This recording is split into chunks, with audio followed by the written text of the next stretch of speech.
Alasan. Nah, ya. Bismillahirrahmanirrahim. Assalamualaikum warahmatullahi wabarakatuh.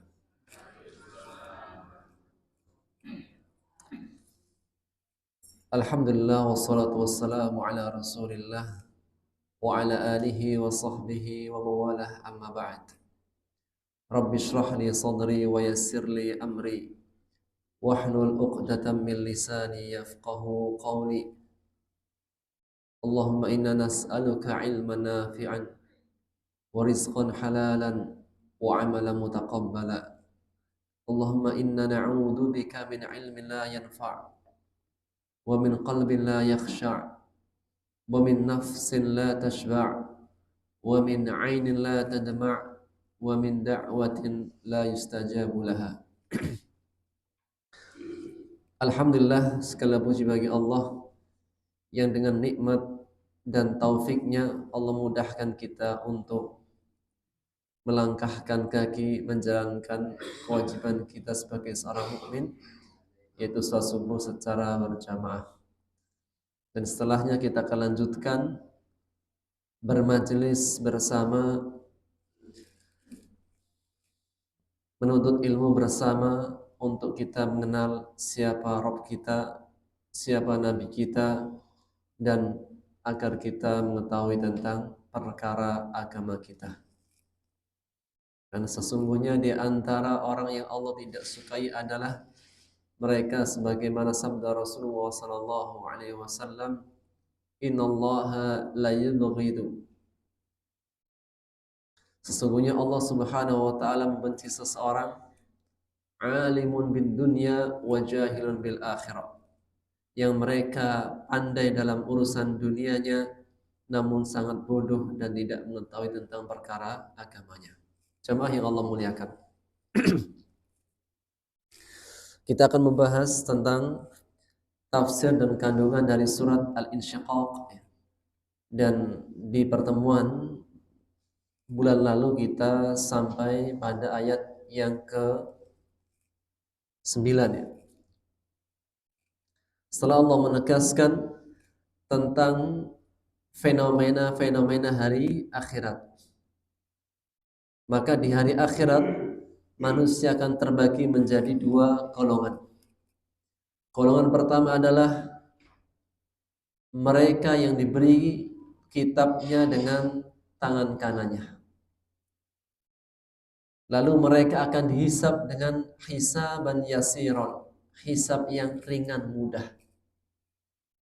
Dan hisab ringan yang mudah itulah hisab yang hanya diberikan kitabnya, kemudian pemilik kitabnya membacanya namun tidak didetailkan hisabnya.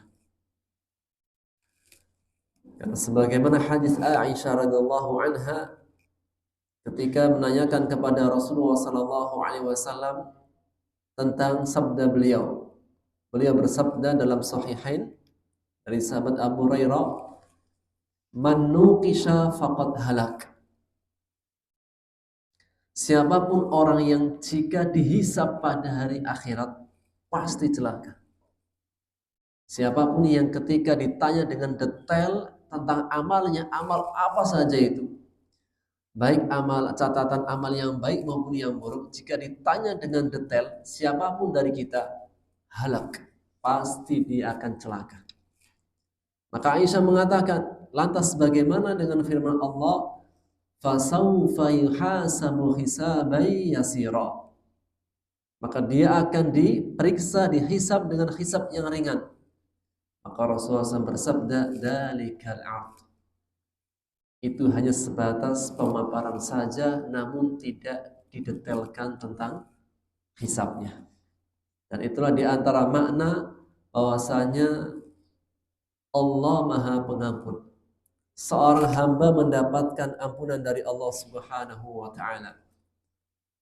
Allah Subhanahu wa taala ahlul taqwa wa ahlul maghfirah. Dialah Allah Maha yang berhak untuk ditakuti dengan ketakwaan. Dan dialah Allah Subhanahu wa taala Maha yang memiliki ampunan. Ketika seorang hamba mendapatkan ampunan dari Allah, maka makna yang terkandung dalam makna maghfirah adalah satrul uyub wa mahwud dzunub. Akan ditutupi aib-aibnya dan akan dihapus dosa-dosanya. Maka ketika seorang hamba mendapatkan catatan amalnya dengan tangan kanannya, kemudian dihisab dengan hisab yang ringan, yang qalibu ila ahlihi masrura, dia kembali kepada keluarganya masrur, dengan keadaan gembira, ria, bahagia karena mendapatkan kemenangan yang paling besar. Kemenangan yang terbesar, keberuntungan yang besar adalah ketika seorang hamba selamat dari api neraka dan mendapatkan surga Allah Subhanahu wa taala. Dan lebih-lebih ketika seorang hamba dia ketika di akhirat bisa berjumpa dengan keluarganya yang sudah lama ia tidak jumpa. Kita tahu bahwasanya dalam kehidupan dunia ada kebersamaan dan ada perpisahan. Ini menjadi sunnatullah. Setiap pertemuan, setiap kebersamaan akan berakhir dengan perpisahan di dunia.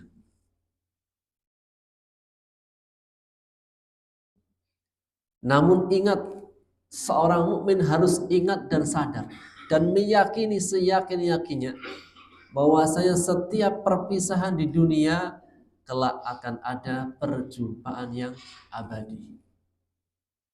Maka itulah di antara firman Allah yang qalibu ila ahlihi masrura. Ketika dia mendapatkan keselamatan, dia kembali kepada keluarganya.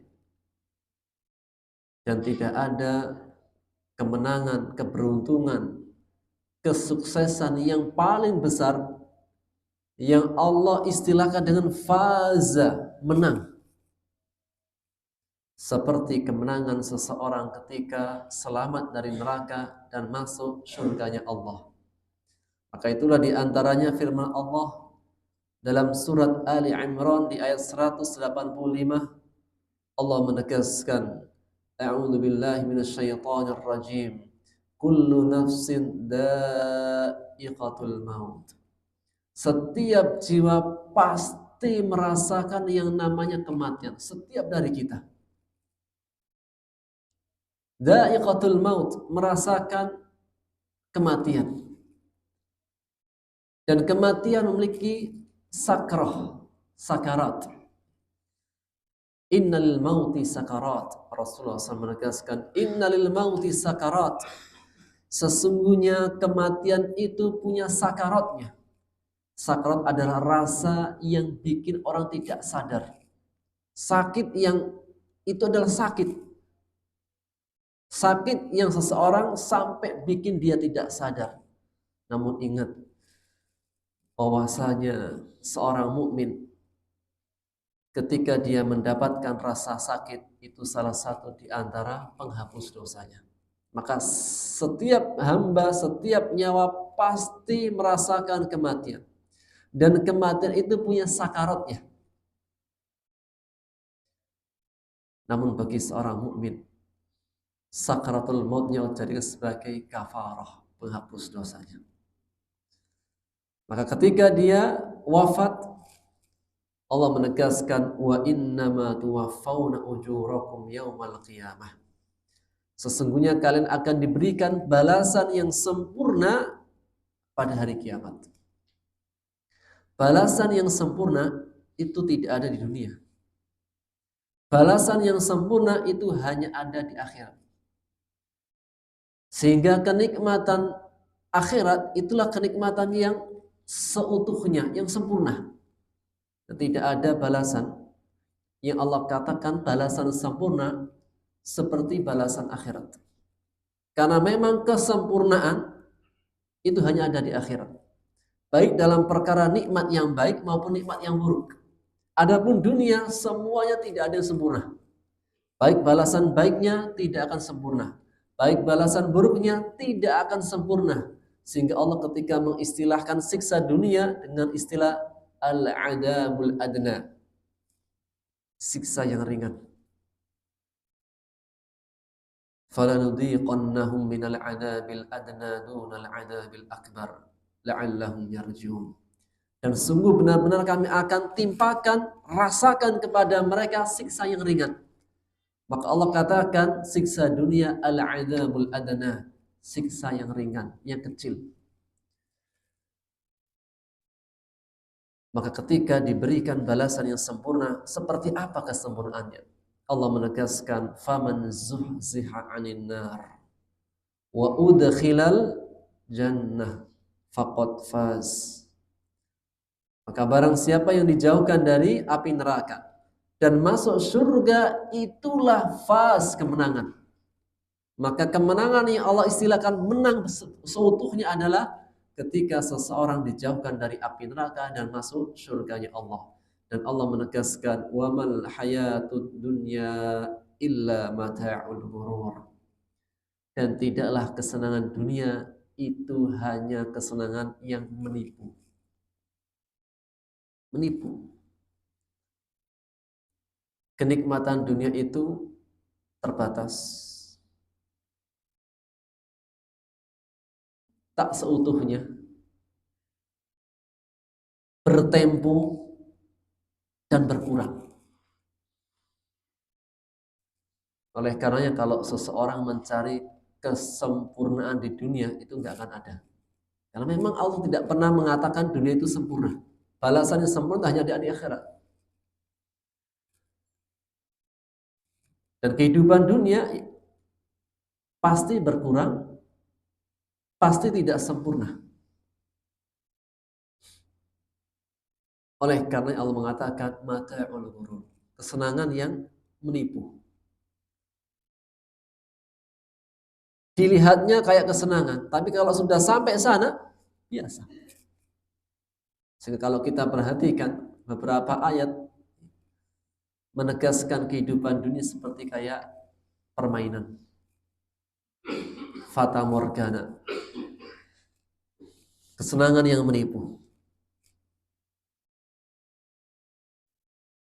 Dinamakan kesenangan menipu karena tidak sempurna. Sehingga Allah menegaskan balasan yang sempurna, kenikmatan yang seutuhnya adalah kenikmatan di surga. Dan di antara nikmat yang besar adalah ketika umat mendapatkan nikmat berkumpul kembali bersama keluarga. Dan ini benar. Jangankan di akhirat, Pak. Di dunia saja itu kalau kita kumpul keluarga gimana rasanya, Pak? Ya? Senang gitu. Kalau apalagi keluarganya semua baik-baik, senang. Itu memang manusia itu ya senang.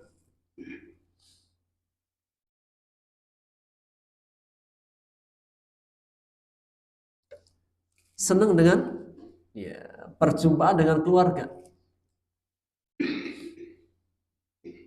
Dan berkurangnya keluarga itu menjadi sesuatu yang kurang. Sebagai contoh, Pak, kita ini mau jalan-jalan bersama dengan keluarga besar. Sudah kita buat jadwalnya, agendanya.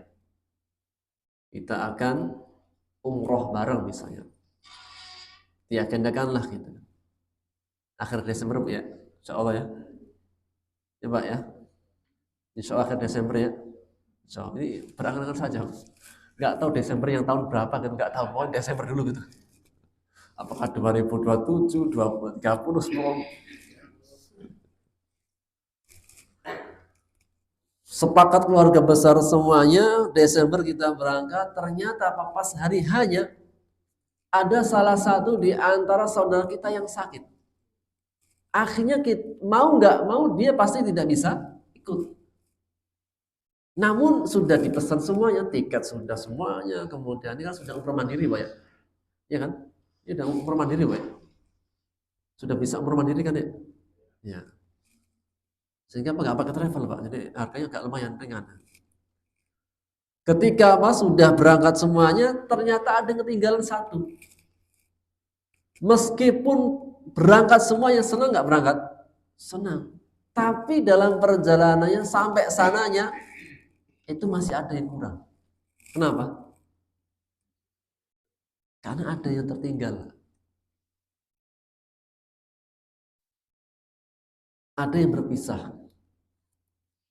Sehingga di antara nikmat yang besar adalah ketika nikmat kita itu dipertemukan dengan saudara-saudara kita. Menegaskan tentang apakah kita akan kelak nanti bertemu dengan orang-orang yang kita cintai di dunia? Iya. Pak, kalau nanti di surga ketemu orang-orang kita cintai dulu, kira-kira seneng nggak Pak? Entar dulu, saya jawab. Saya tanya Bapak-bapak. Di surga itu Pak, minimalnya itu semua laki-laki dapat 2 bidadari. Kira-kira gimana? Pengen bertemu bidadari apa istri yang dulu?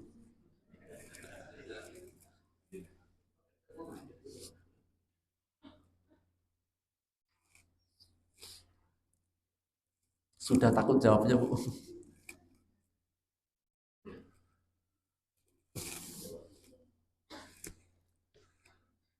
Ya pasti seneng Pak. Bagaimanapun cantiknya bidadari, tetap nanti para istri menjadi ratunya. Sebagaimana dikatakan oleh Ibnu Qayyim. Dalilnya sih nggak ada, cuma kata para ulama, istri-istri dunia itu nanti lebih istimewa daripada bidadari. Kenapa? Karena mereka di dunia punya beban syariat. Sehingga sebagai bentuk Allah memuliakan mereka karena mereka dulu mendapatkan beban syariat. Ala kulli hal ya. Yaitu pertemuan dengan keluarga-keluarga besar kita, dengan orang-orang yang kita cintai. Ini tentunya siapa? Golongan pertama.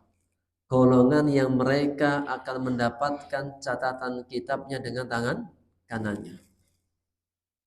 Sehingga yang mendapatkan catatan dengan tangan kanannya, dia akan selamat, dia akan berjumpa kembali dengan keluarga-keluarganya. Sehingga menjadi PR kita, Pak. Kita kan pasti punya keluarga, punya istri, punya suami, punya anak, punya besan, punya paman, bibi, dan semuanya. Di antara PR besar kita adalah gimana caranya kita ini membawa keluarga kita semuanya ke surga. Minimalnya banget, Pak.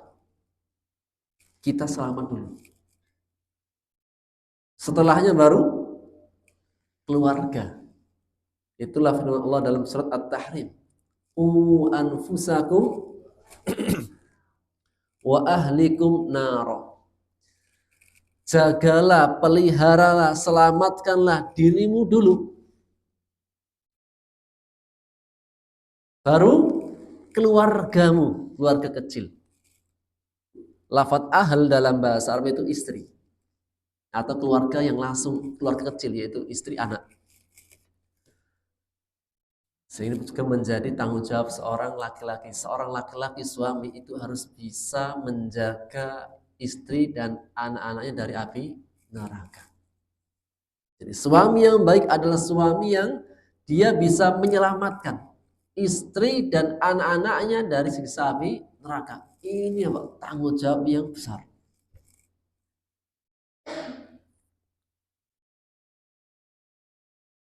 Sehingga minimal adalah keluarga kecil kita. Kita sendiri yang selamat. Karena kita nggak akan bisa menyelamatkan kalau kita sendiri tidak selamat.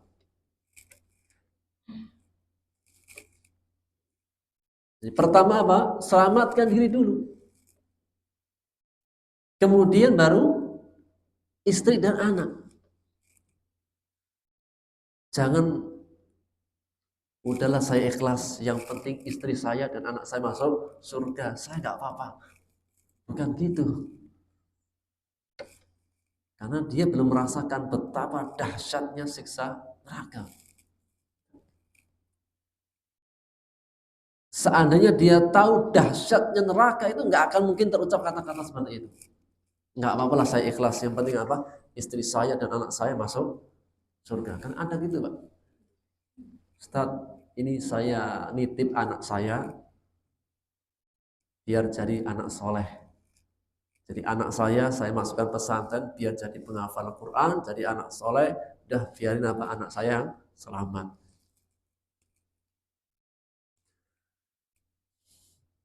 Ya, anaknya disuruh soleh, dia ya nggak mau soleh.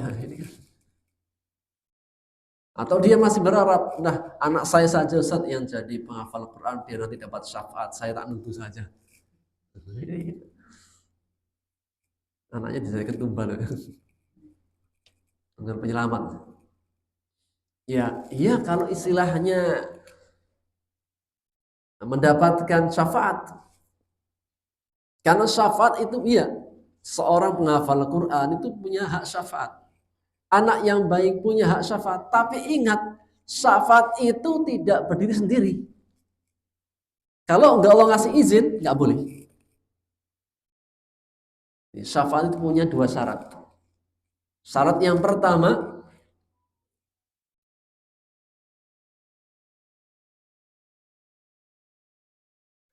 seseorang mendapatkan hak syafaat.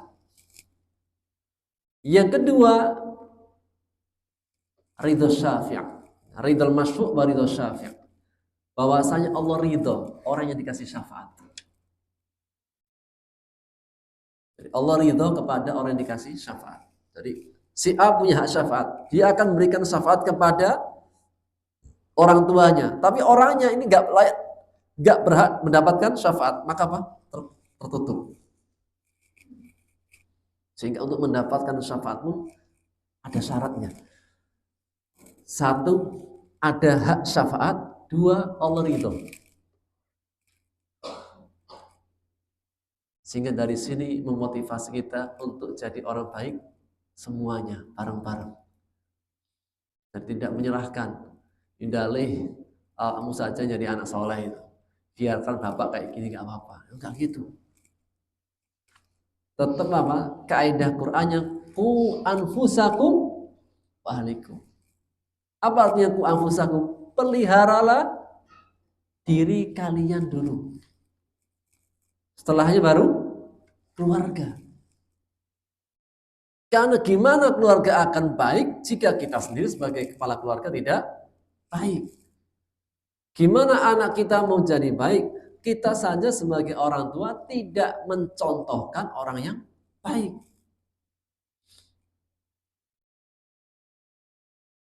Tiba waktunya azan. Allahu Akbar, Allahu Akbar. Dah. Anaknya suruh ke masjid. Bapaknya nonton TV. Anaknya suruh ngaji. Anaknya main. Bapaknya main. Bapaknya ibunya Pak. Dua-duanya la haula wala quwwata illa billah. Itu kadang gitu Pak. Kita kan ada pesantren Pak. Ada orang tua gitu, Ustaz, saya nitip anak saya jadikan sebagai seorang hafid biar nanti apa mereka dapat syafaat. Saya nggak apa-apa kayak gini, gitu Pak. Saya cuma gimana Pak? Nggak nyambung nih Pak. Secara kaidah Qur'annya, selamatkan dirimu dulu baru anak keluarga.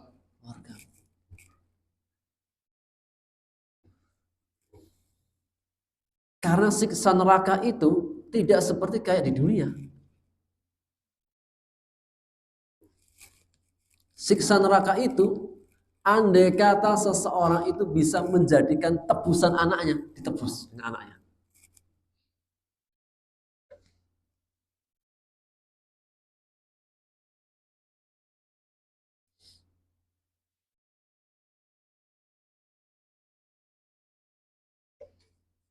Seandainya anak istrinya itu bisa dijadikan sebagai tebusan. Dianya selamat, dia akan jadikan anak istri sebagai tebusan di akhirat. Kalau di dunia kan, ya udahlah, saya masuk penjara. Anak istri nggak perlu ikut, itu di dunia. Tapi di akhirat itu nggak gitu.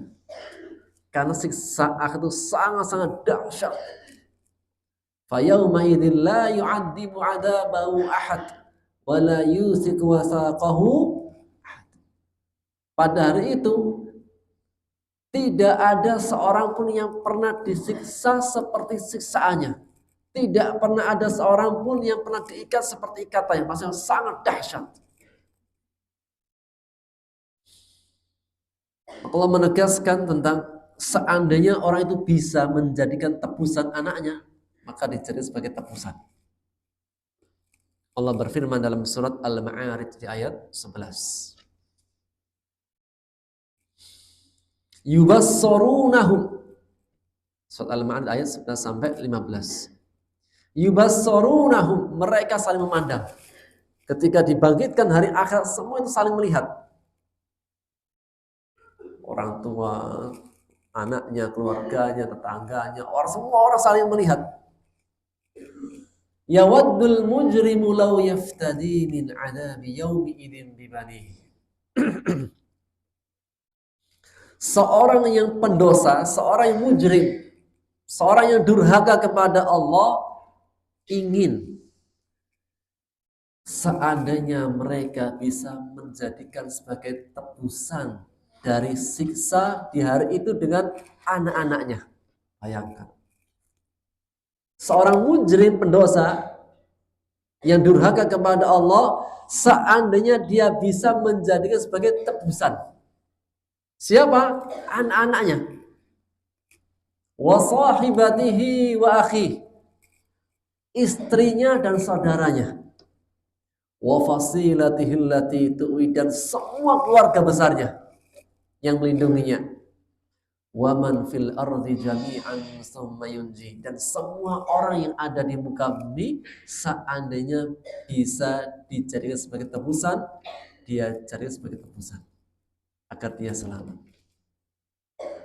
Kalla, sekali-kali tidak, enggak mungkin bisa.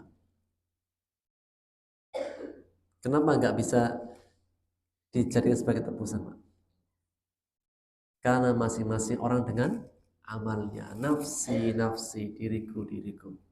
Wala taziru waziratu wizra ukhra. Seorang yang berdosa itu tidak akan dipikulkan dengan dosanya orang lain.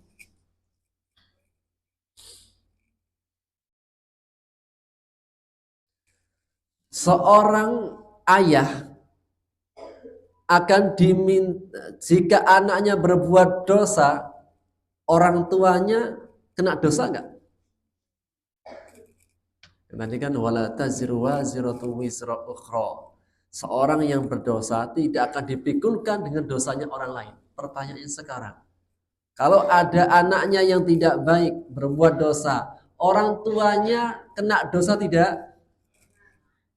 Serentak banget jawabannya. Langsung enggak saja pokoknya. Tegas banget jawabannya. Dirincikan. Anak tanggung jawab orang tua bukan? Katanya tadi enggak, sekarang iya. Anak tanggung jawab orang tua tidak? Iya kan? Berarti kena dosa. Tadi yang jawab dia siapa tadi?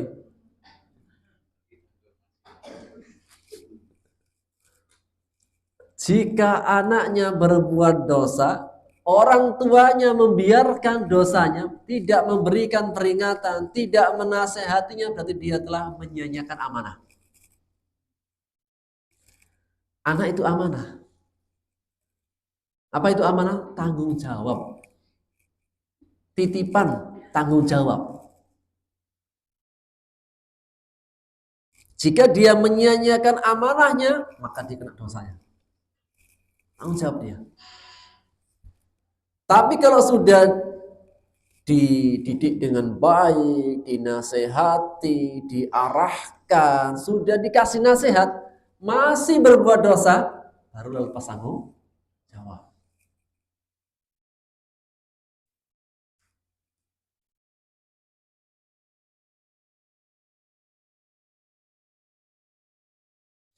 Kita punya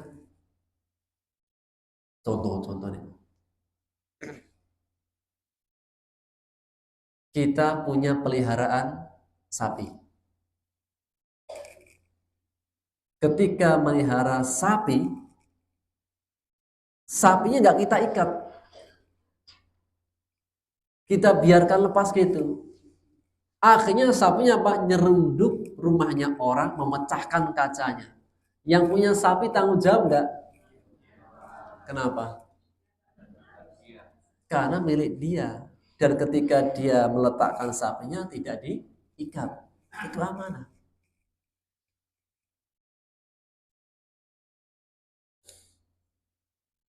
Seseorang dikasih dijadikan sebagai bendahara masjid. Masjid musola nih. Masjid musola nih Pak, Alamir. Musola, bendahara masjid. Ada bendaharanya? Ada ya? Baik kau. Baik kau. Dikasih sama ketua DKI. Ini uang apa masjid. Berapa Pak? 100 juta. Ada Bu ya? Ada begitu? Amin, semoga. Ada nggak dananya Pak? 1 juta Alamir. Insya Allah ada ya? Insya Allah ya. Pokoknya insya Allah dulu dah pokoknya. Masih mengawang-awang 1 juta. Kemudian ketika diserahkan uangnya ke bendahara, diterima sama bendahara. Kemudian naruh uangnya di ruang tamu nggak diapa-apain. Pintu terbuka. Kemudian malingnya masuk ngambil uangnya. Tanggung jawab kembalikan nggak? Kenapa? Karena dia menyia-nyiakan amanah. Sekarang enggak, diserahkan 100 juta, sudah dimasukkan ke berkakas, kemudian dikunci, kemudian sudah dilapis 7. Ternyata masih hilang juga. Tanggung jawab enggak? Hah? Tanggung jawab tidak? Sudah dikunci 7 lapis, berkakas khusus. Ternyata digondol sama berkakasnya. Bendarnya tanggung jawab enggak? Tidak. Kenapa? Dia sudah tanggung jawab. Dia sudah apa? Amanah, sudah menjaganya. Tapi masih hilang juga. Udah qadarullah ma syafa'al. Itu bedanya amanah. Jadi ada namanya aman. Aman itu seperti itu. Jika apa? Disia-siakan ya tanggung jawab. Sudah.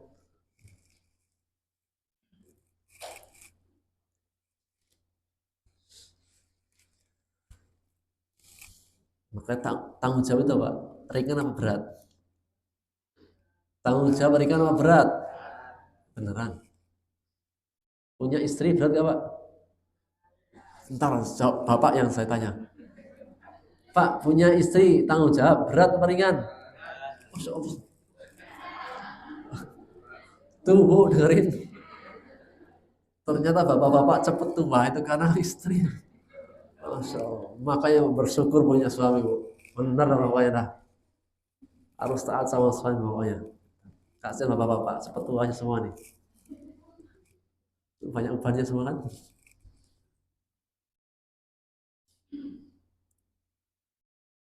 Punya anak? Berat. Amanah. Jika kita sudah menunaikan amanah, apa balasannya Pak? Surga Firdaus. Walladzina hum li amanatihim wa ahdihim ra'un. Al-mu'minun. Di antara mereka yang mewarisi surga Firdaus yang mereka tanggung jawab dengan amanahnya. Sudah dipegang, sudah diarahkan, sudah dikasih nasihat, tapi masih lepas. Sudah.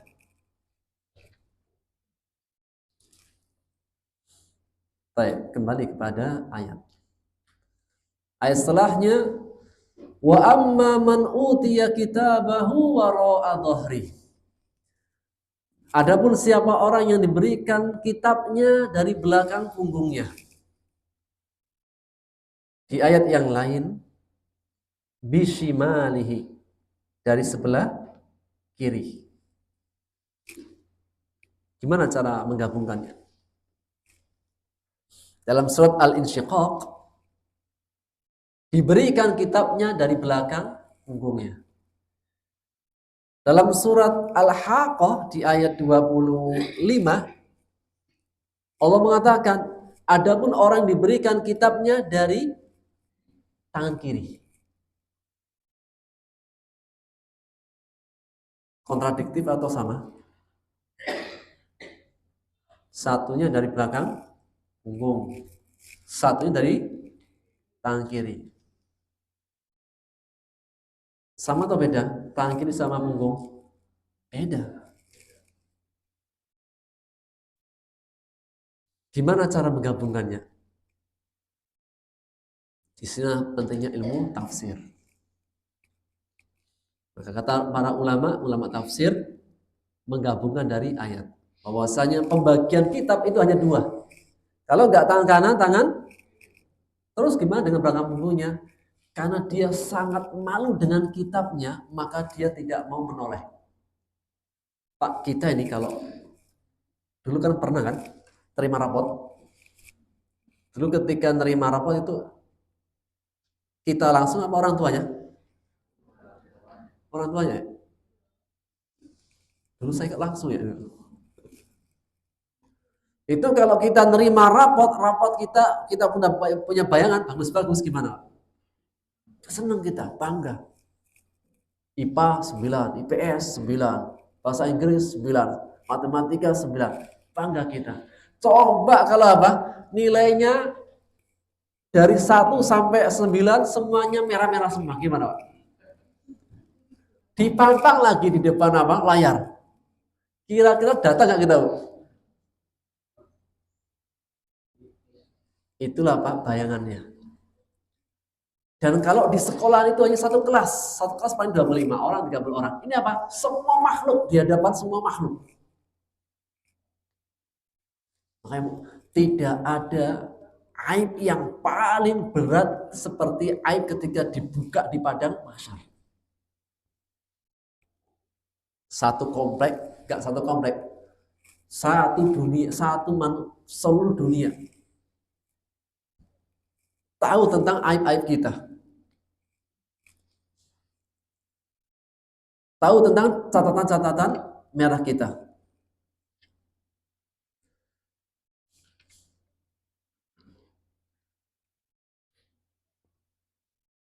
Maka ketika pembagian kitab dari belakang punggung dengan tangan kiri, dia sangat ketakutan. Namun apa? Sudah menjadi ketentuan Allah. Dia harus menerima kitabnya. Sehingga ketika dia sangat malu, dia tetap menerima dengan tangan kirinya dan dia tidak mau menoleh. Jadi kalau nggak mau menoleh gimana? Seakan-akan apa di belakang punggungnya. Dan itulah di antara firman Allah dalam surat Ali Imran ayat 30. Allah menegaskan, yauma tajidu kullu nafsim ma amilat min khairin muhdhara. Setiap jiwa akan mendapati apa yang diperbuat dari yang baik hadir. Semua perbuatan baik itu akan dihadirkan. Dan menggunakan lafaz muhdhara, dihadirkan dengan paksa. Wa ma amilat min su', dan apa saja yang dia perbuat dari keburukan hadir juga. Ketika dihadirkan amalan buruknya, catatan merahnya, tawaddu law anna bainaha wa bainahu amadan ba'ida. Dia berangan-angan seandainya antara dirinya dengan catatannya ada jarak yang jauh. Gak saling kenal. Ya, orang yang berbuat dosa, yang berbuat catatan merah di kehidupannya, itu seandainya dia tahu perburukannya, dia itu pengen gak saling kenal. Dulu kan senang berbuat yang enggak-enggak. Namun ketika nanti di akhirat dihadirkan perbuatan buruknya, dia tawaddu, dia berandai-andai ingin seandainya antara dirinya dengan perbuatan buruknya ada jarak yang jauh yang tidak saling ketemu. Namun tidak. Allah mengatakan muhdhara, tetap dihadirkan. Maka ketika dia mendapatkan kitabnya dari tangan kirinya, kemudian dia sangat malu dan sangat takut dengan kitabnya sampai dia tidak mau menoleh,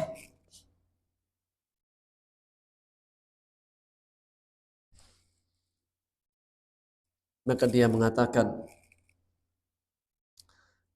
dalam surat Al-Kahfi, wa wudi'al kitab, ketika diletakkan kitabnya, fataral mujrimina musyfiqina mimma fih, maka orang-orang yang mujrim berbuat dosa ketika melihat kitabnya dia mengatakan, ya wailatana, celakalah kami, ma li hadzal kitab, kenapa kitab ini la yughadiru saghiratan wala kabiratan illa ahsaha, ini kitab aneh. Tidaklah ada perbuatan kecil sekecil apapun melainkan ada catatannya. Itu akhirat, Pak. Jadi kalau detailkan hisabnya selesai. Karena sekecil apapun itu ada catatannya. Baik perbuatan buruk maupun perbuatan kecil. Jadi tidak ada yang namanya hilang sia-sia. Allah berfirman dalam surat Az-Zalzalah, "Faman ya'mal mithqala dzarratin khairan yarah." Barang siapa yang beramal baik meskipun sebiji dzarrah. Dzarrah itu biji sawi. Dzarrah itu di antara artinya anaknya semut. Pernah lihat, Pak? Anak semut. Pernah lihat? Telurnya semut yang paling kecil menetas itu, yang baru menetas itu adalah dzarrah. Di antara makna dzarrah itu jika ini ruangan gelap, kemudian kita pakai senter, maka apa? Cahaya yang di senter itu ada apa? Ada kayak debu yang bertebangan kan? Itulah dzarrah. Partikel yang kecil. Maka barang siapa yang melakukan kebaikan maupun keburukan sebesar biji dzarrah, yarah, dia pasti akan melihatnya, mendapatkannya. Maka dia mengatakan, ya wailatana ma li hadzal kitab la yughadiru saghiratan wala kabiratan illa ahsaha. Ini kitab kok enggak meninggalkan sama sekali, kecil apapun ditulis. Ya. Pencatatnya siapa? Malaikat raqib atid. Kalau pencatatnya sesama kita bisa cincai. Kalau pencatatnya itu di antara kita manusia bisa join kan? Kelihatannya gebrak-gebrak meja, Pak. Nanti di belakang beda lagi, Pak. Untung yang nyatat siapa? Malaikat. Jadi gak ada cincai-cincai, itu gak ada. Malaikat itu kalau nulis ya nulis apa adanya. Maka kira-kira perbuatan kecil apa, Pak? Amalan kecil yang baik. Apa contohnya? Senyum, Pak. Senyum itu ada pahalanya.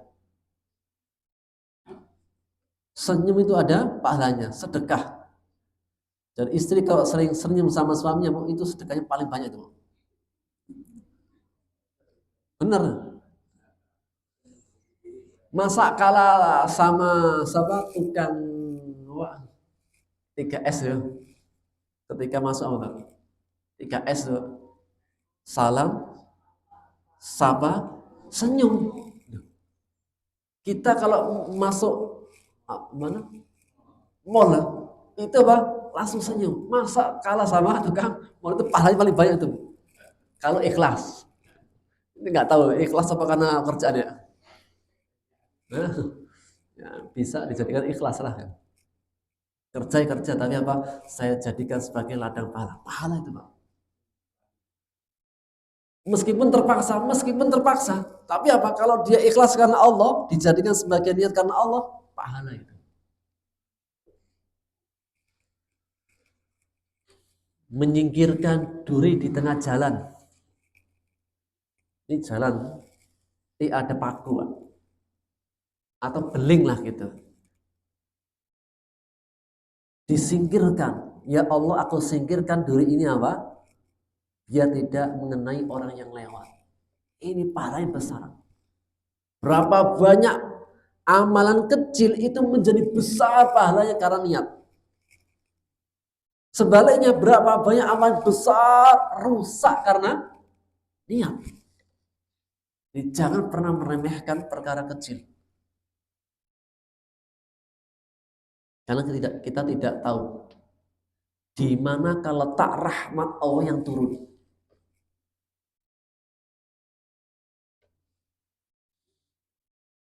Maka kitabnya tidak akan meninggalkan keburukan sekecil apapun. Maka pada saat itu yad'u subura, dia akan berteriak, subura celakalah aku. Wa yasla sa'ira, dia akan masuk neraka as-sa'ir.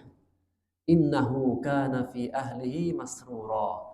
Dulu di tengah keluarganya dia senang, gembira. Kenapa gembira?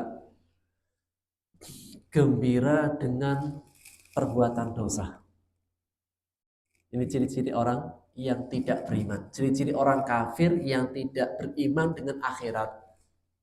Itu apa? Gembira ria dengan dosa.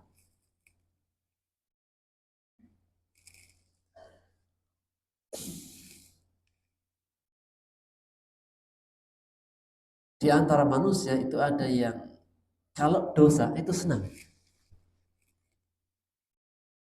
Baik dosa berkaitan dengan dirinya, dosa dengan orang lain, dosa dengan hak-hak Allah, senang.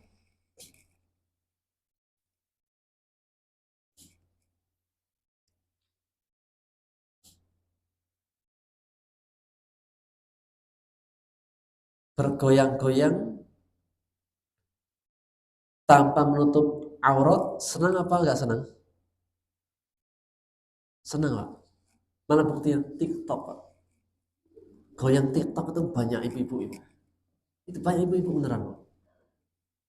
Bapak-bapak nggak usah buka-buka apa ya. Tapi itu benar, Pak. Itu ujian. Itu. Karena kenapa? Perempuan itu secara tabiatnya suka dipuji. Kenapa ya? Coba saja kita puji istri kita, seneng-seneng banget. Padahal apa? Kadang puji itu gak beneran. Tapi seneng banget dipuji.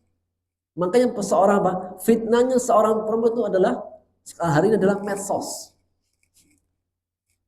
Bisa tampak kelihatan cantik menurut dia. Kemudian harus buka auratnya, harus apa? Live, harus ujian berat. Maka di antara manusia itu ada yang gembira dengan dosanya.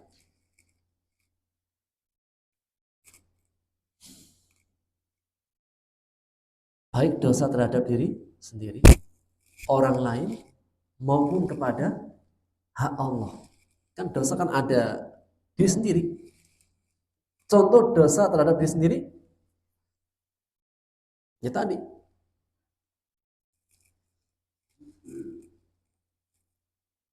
Tato boleh gak? Pakai tato, Pak? Pakai tato boleh, Pak? Pakai tato. Gak boleh kan? La'anallah, Allah itu melaknat. Al-washimat wal mustawshimat. Orang yang menato dan orang yang minta ditato. Allah itu laknat, gak boleh. Tapi ada gak orang tato itu malah bergaya? Wow. Kenapa? Biar keren. Preman nih Pak. Ketua preman nih tatonya. Tapi sama kecoa takut.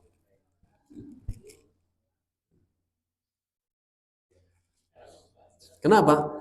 Jadi dia gembira, dia bangga dengan perbuatan dosa. Dosa terhadap diri sendiri. Atau dosa kepada orang lain. Suka banget namanya julid. Tahu julid tuh? Julid. Nah, ini Gen Z beda. Ini kalau bahasa-bahasa Gen Z ini. Jailin orang.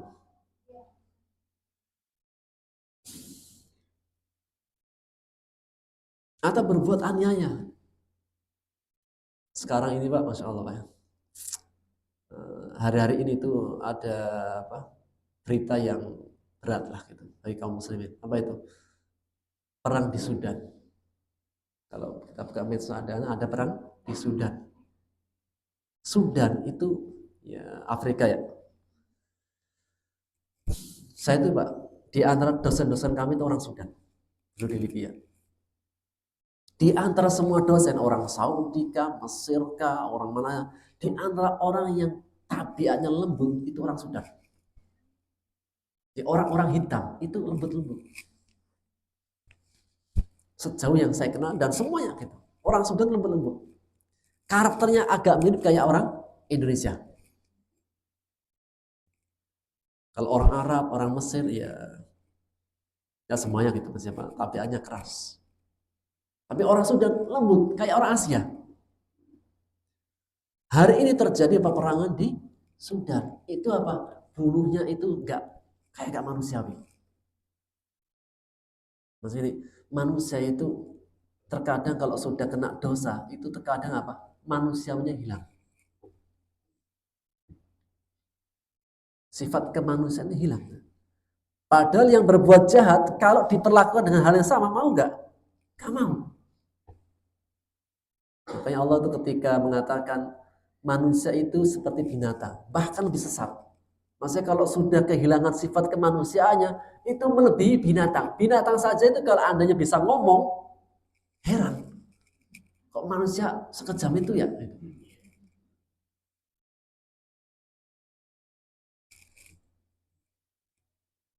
Tapi ya itu, laki-laki ya. Dan mereka bangga ketika bisa memutilasi, kemudian mereka membunuh, kemudian mereka menyiksa. Itu bangga gitu.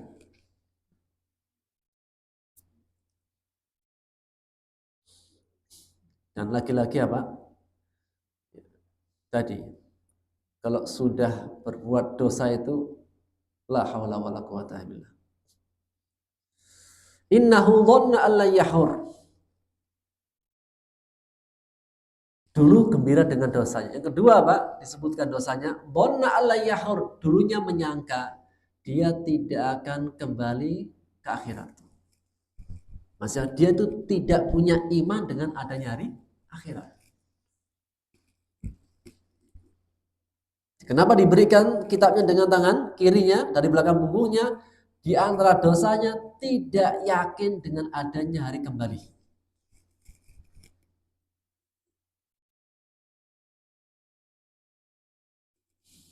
Sering dalam amal kebaikan itu dikaitkan dengan iman hari akhir. Kalau memang salah satu motivasi penguat kita itu bisa berbuat baik, bisa meninggalkan perbuatan tolim, di antara penguatnya Pak, iman terhadap hari akhir. Seseorang kalau tidak punya dengan iman hari akhir, jahatnya kebangetan. Tolim. Tapi ketika dia punya iman dengan hari akhir, ada remnya. Kita ini ketika bersedekah, apa Pak yang kita harapkan? Kalau kita bersedekah, apa yang kita harapkan? Gimana? Akhirat. Kenapa kita gak berbuat dolim, mencuri barangnya orang? Takut. Takut dari apa? Neraka. Di mana? Hari akhir. Jadi banyak dalam Quran ketika disebutkan suatu amal tertentu itu dikaitkan dengan hari akhir. Karena memang salah satu pendorong kita berbuat baik adalah iman dengan hari akhir. Adapun orang-orang yang diberikan kitabnya dengan tangan kiri adalah di antara dosanya tidak menyangka, tidak yakin dengan iman hari akhir. Salah satu rukun iman apa? Beriman kepada hari akhir, beriman kepada Allah, malaikatnya, kitabnya, rasulnya, hari akhir. Baru dengan takdir. Maka menegaskan bala inna rabbahu kana bihi basira. Sesungguhnya Rabbnya maha melihatnya. Allah maha melihat apa yang diperbuat oleh hambanya, baik yang melakukan kebaikan maupun yang keburukan. Allah Maha melihat. Ini menjadi apa? Menjadi rem kita. Apapun yang kita kerjakan, apapun yang kita lakukan, baik dikala ramai maupun sendiri, baik kita bersama-sama maupun sendirian, Allah Maha melihat. Dan ilmunya Allah ada di mana-mana. Ilmunya Allah ada. Kalau Allahnya di mana? Di arsy. Ilmunya di mana? Di mana-mana. Karena Allah alimun, maha mengetahui segala sesuatu. Dimanapun kita, di situ ada ilmunya Allah. Dan yang menciptakan, dialah yang lebih tahu. Maka Allah maha melihat. Dimanapun, apapun yang kita lakukan, Allah maha melihat. Sehingga ketika kita berbuat baik, jangan pernah risau. Allah itu melihat. Maka semoga kita bisa menghadirkan Asmaul Husna dalam kehidupan kita. Allah maha melihat. Berbuat ini dan itu, Allah maha melihat. Bahkan seorang maling pun, ketika yang lain gak melihat, Allah maha melihat. Dan masing-masing akan mendapatkan catatan dari amalnya. Wallahu alam bisawab. Ini yang bisa kita ambil faedahnya. Kita akhiri dengan doa kafarat majlis. Ya. Tanya jawab ya. Ya. Satu ya. Ditahan. Terima kasih. Assalamualaikum warahmatullahi wabarakatuh. Waalaikumsalam warahmatullahi wabarakatuh. Ada pertanyaan dari saya.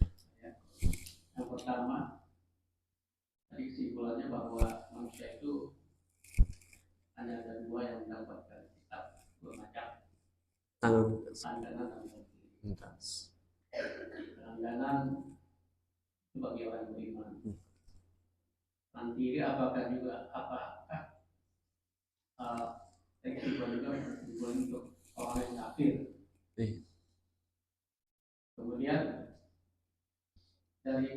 dari kedua tersebut, kalau saya tidak menyimpulkan apakah ini benar atau salah, apakah semua orang yang beriman itu atau muslim itu semuanya mendapatkan menerima dengan tangan kanan dan sebagainya. Kemudian pertanyaannya, orang muslim juga kadang-kala kan dia suka melakukan perbuatan-perbuatan dosa. Nah, dari perbuatan dosa tersebut Allah juga akan perlihatkan kebaikan dan keburukannya. Nah, posisinya orang muslim tersebut ada di mana? Apakah dia akan menerima dari tangan kanan atau tangan kiri? Yang kebetulan dia juga berbuat dosa. Bagaimana firman Allah, "Faman ya'mal mithqala dzarratin faman ya'mal mithqala dzarratin syarran yarah." Dalam sisi yang lain, Allah menghapus dosa-dosa. Ini kadang-kadang itu yang pertama. Yang kedua, masalah amanah. Kalau melihat begitu beratnya amanah, kadang-kadang kita berpikir kita tidak ingin untuk mempertanggungjawabkan diri saja kayak berat sekali. Bagaimana kita mendapatkan, bagaimana kita menerima amanah itu, baik itu amanah sebagai kepala keluarga, amanah sebagai ketua RT, RW, sampai kepada presiden. Sementara di dunia ini kadang-kadang orang berebut untuk mendapatkan katakanlah amanah atau pertanggungjawaban gitu, atau mendapatkan sesuatu jabatan. Nah, itu kan amanah. Ini bagaimana seperti itu yang melarikan kaitannya? Apabila dia melakukan pelanggaran katakanlah tidak amanah, sementara dia katakanlah sering dicela atau bukan cela, diingatkan sebagainya, tapi masih juga melakukan hal-hal yang ini demikian. Pertanyaannya, yang koreksi, yang mengoreksi atau yang memberikan teguran dan sebagainya, atau mungkin ada yang mencemoohkan katakanlah, ya itu bagaimana pula dosanya dan sebagainya. Terima kasih. Baik. Waalaikumsalam warahmatullahi wabarakatuh. Jazakallahu khairan atas pertanyaannya. Yang pertama, bahwasanya kalau dalam ayat ini tegas bahwasanya yang menerima dengan tangan kiri dari belakang punggung adalah orang-orang yang kafir. Dan apakah orang beriman, orang muslim yang buruk amalnya akan pasti menerima dengan tangan kanan atau juga tangan kiri? Maka tergantung amalnya. Jika sisi keburukannya lebih besar, maka dia termasuk yang mendapatkan dengan tangan kiri, meskipun dia seorang muslim. Karena kalau kafir sudah final, pas neraka kekal dalamnya. Kalau orang mukmin, ada orang mukmin yang langsung masuk surga, ada yang masuk ke neraka dulu dicuci. Maka yang dicuci-cuci itu juga mendapatkan kitabnya dengan tangan kiri. Sebagaimana tadi yang kita bacakan dalam firman Allah dalam surat Al-Kahfi ayat 49. Allah mengatakan wa wudi'al kitab. Diletakkan kitab. Fataral mujrimin. Maka engkau melihat orang-orang yang berbuat dosa. Orang berbuat dosa itu juga di antara ada orang muslim. Maka jika orang muslim dia dosanya sangat besar, dia berbuat zalim, maka termasuk orang yang dia mendapatkan kitab dengan tangan kiri. Namun masih ada harapan. Sehingga yang mendapatkan catatan amal dengan tangan kiri adalah tergantung amal. Jika amal baiknya banyak maka dengan tangan kanan, kalau amal buruknya buruk banyak maka dia mendapatkan dengan tangan kiri. Kemudian berkaitan dengan amanah. Ini harus dirincikan. Pertama, jika dia adalah orang yang bisa.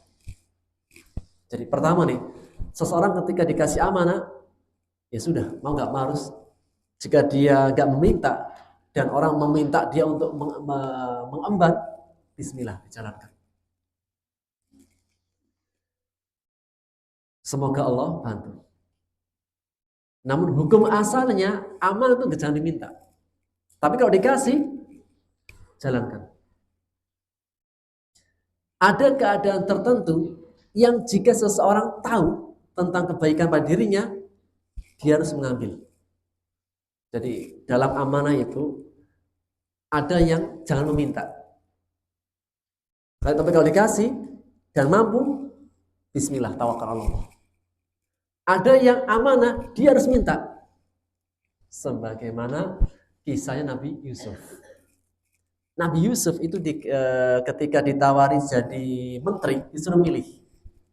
Menteri yang mana? Kata Nabi Yusuf, menteri yang bagian ekonomi saja. Nabi Yusuf minta. Allah berfirman dalam surat Yusuf, waj'alni ala khazainil ardi. Wahai raja, jadikan saya sebagai pemegang perbendaharaan negeri Mesir. Jadi ekonomi saya yang atur saja. Kalau kesehatan, apalah gitu, itu udah yang lain saya. Dan masalah ekonomi saya, karena vital. Kenapa Nabi Yusuf minta? Karena Nabi Yusuf melihat tidak ada yang mampu dan mengetahui tentang ekonomi kecuali dia. Sehingga jika seseorang itu punya kelebihan, punya ilmunya, punya pengalamannya, lebih baik daripada yang lainnya, dia harus memperlihatkan. Jadi seseorang kalau punya kenikmatan, Pak, itu tidak boleh disembunyikan. Ada saatnya disembunyikan, ada saatnya ditampakkan. Contoh, Pak, saya sebagai seorang ustaz, saya belajar lama, saya paham bahasa Arab, saya paham fikih dan yang lain sebagainya. Kemudian apa? Saya di tengah-tengah manusia, saya diam saja. Sehingga yang muncul ustaz-ustaz yang nggak jelas belajarnya, sehingga apa? Menjadi ustaz tiba-tiba menjadi ustaz. Ini apa? Ini merusak. Sehingga saya sebagai orang yang lama belajar, saya harus tampil. Saya mengatakan, saya ustaz. Saya bisa ilmu fikih dan yang lainnya. Pada saat dibutuhkan. Namun jika ustaznya banyak, maka lebih utama merendahkan diri. Begitu ustaznya banyak, yang selevel. Maka apa? Tawadhu saat itu lebih diutamakan. Namun jika tidak ada ustaz, justru yang tampil malah yang tidak pernah belajar, ustaz yang punya ilmu harus naik. Harus menampakkan diri. Kenapa? Karena siapapun yang Allah kasih kelebihan, maka dia punya beban tanggung jawab. Ini kaidah dalam ilmu syar'i dalam kehidupan. Siapapun yang Allah kasih kenikmatan apa saja, ketika Allah kasih, dia punya tanggung jawab apa? Memberikan. Seorang yang punya berilmu, dia bertanggung jawab untuk menyampaikan ilmu. Seseorang yang punya harta, wajib bagi dia mengeluarkan. Kenapa? Kan dia punya kelebihan. Seseorang yang punya ilmu kedokteran, dia harus mengobati. Nggak boleh orang-orang yang punya kenikmatan itu diam, nggak boleh. Tampakkan. Bukan untuk riak, bukan untuk sombong. Memperkenalkan diri kepada orang itu perlu, agar orang tahu. Saya itu tukang bangunan, Ustaz. Jika ada yang perlu dibantu, saya bantu. Itu. Jadi jangan apa semuanya diam.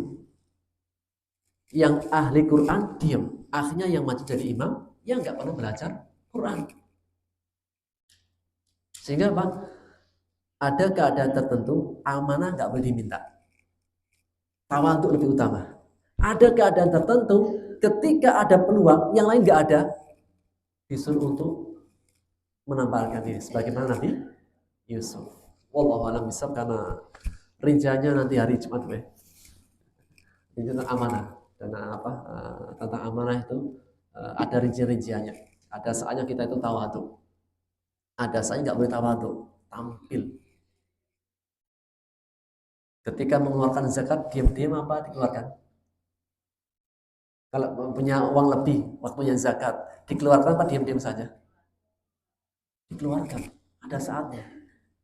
Sedekah, kalau zakat ditampakkan apa diam-diam? Zakat diserahkan. Kalau sedekah diam-diam. Jadi ada saatnya menampakkan, ada saatnya diam. AC musola rusak, nggak ada yang bisa betulin. Ada satu yang bisa betulin, teknisi lagi, ahlinya lagi, tapi diam, boleh nggak? Nggak boleh. Semuanya pada bisa betulin AC. Maka apa? Tawadhu lebih diutamakan. Jadi ada saatnya tawadhu, ada saatnya nampak. Wallahu a'lam bishawab. Subhanaka wa bihamdika asyhadu an la ilaha illa anta astaghfiruka wa atubu ilaik. Assalamualaikum warahmatullahi wabarakatuh.